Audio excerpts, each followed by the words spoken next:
The Level Grind is brought to you by All-Star Collision and Glass. Visit allstarcollision.ca.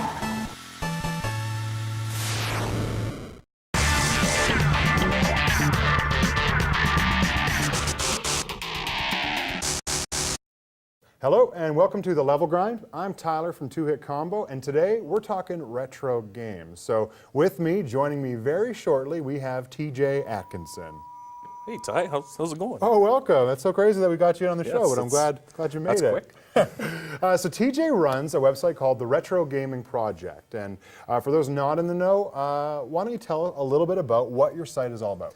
Well, Retro Gaming Project's pretty much like it sounds, retro gaming, but mostly anything, you know, back in the 80s or whatever. We like to bring them back. You know, I'm a huge enthusiast with it. There's just something about the nostalgia of bringing back the stuff when you were a kid, you know, sort of thing. Nice. So you're a big fan of retro games. Yes, definitely. So what is it about retro games that speaks to you more so than the newer games? I know you play newer games, so what about the retro games really gets you cooking? Well, the newer games, I find that, well, in a lot of cases, they're really easy and it's really hard to like die. And there's tons of continues or what have you, or a save point every 5 feet.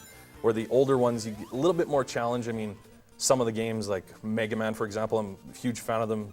I'm pretty good at them now. You know the patterns or what have you. Yeah. But when you're dead, you're dead. You got to start that level again or whatever. You get like a passcode or something, but you still lose some of your. So it's the challenge, I think, and brings back memories of, you know, being kids. Some guy, you're at a buddy's place for a birthday and everyone's passing the controller around. It's kind of cool. So on your website, Retro Gaming Project, there's clips from the internet and stuff with old school characters and stuff, but you do have like a weekly feature. So tell us a little bit about that. Yeah, it's the weekly feature is the game of the week. It's a game that I'll pick. I just go online, look for lists, or I watch on YouTube different lists of video games, top 100s for some people, you know, their favorite ones. And I pick ones that either have like a racing style with a time trial sort of thing, or like a high score. So, for example, a few weeks back we did Excite Bike, which was like a time trial for the first level or whatever, and you have to see how fast you can complete that level and then take a picture of it and send it to me. Nice. So take a picture of it, send it to you, you put those scores up on the site, and then every week you can sort of have bragging rights between the people on the site. Oh, that sounds awesome. So when, what's the cutoff? Because when you say retro games to people, sometimes they think that means N64, are you talking N64 retro or NES or ColecoVision or earlier, or how does that work for you? Well, for me, I kind of run it from 1980 to whenever like the first PlayStation was done. Not so much the PS2. They're still they're still making them. Yeah. So I don't really want to touch on that because I mean they're still out there. But anything Nintendo, Super Nintendo, Sega Genesis, even the Master System for the Genesis or the Sega as well, just. That to me is retro in my mind, just something from my childhood. Nice, just the classics and stuff. And for those who don't have a Nintendo at home or don't have like some of these old consoles or games, how can they still take part? Well, on my site I have a section for emulators and ROMs. ROMs are like what were on the cartridges when we were younger, the big cartridge, that little chip in there held a ROM.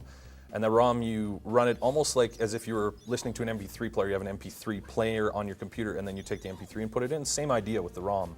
And there's like a virtual Super Nintendo in your computer, basically. Exactly. Oh, cool.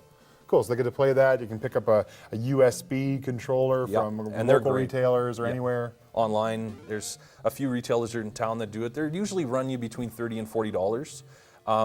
They're pretty good. They're not as rugged as the old ones, so you got to be a little more careful with them. But they're still great. And you get that actual retro feel, and it's amazing how much better you are at the game with the retro controller to a modern one. Yeah, or the keyboard. Oh, the keyboard's horrible. And stuff, shooting with the space bar and all that. It's terrible. So. No good.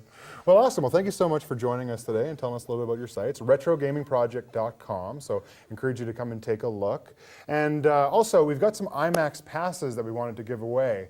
Tron 3D recently opened up at IMAX in Portage Place, so we'd like to give some tickets away. So send us an email to levelgrind@shaw.ca or hit us up on Twitter with the code word retro. If you do that, the first couple of people that send in, we're going to hook them up with some tickets to IMAX, so I think it'll be awesome. Thanks very much again, TJ. For TJ, I'm Tyler. Thanks very much, and you just leveled up.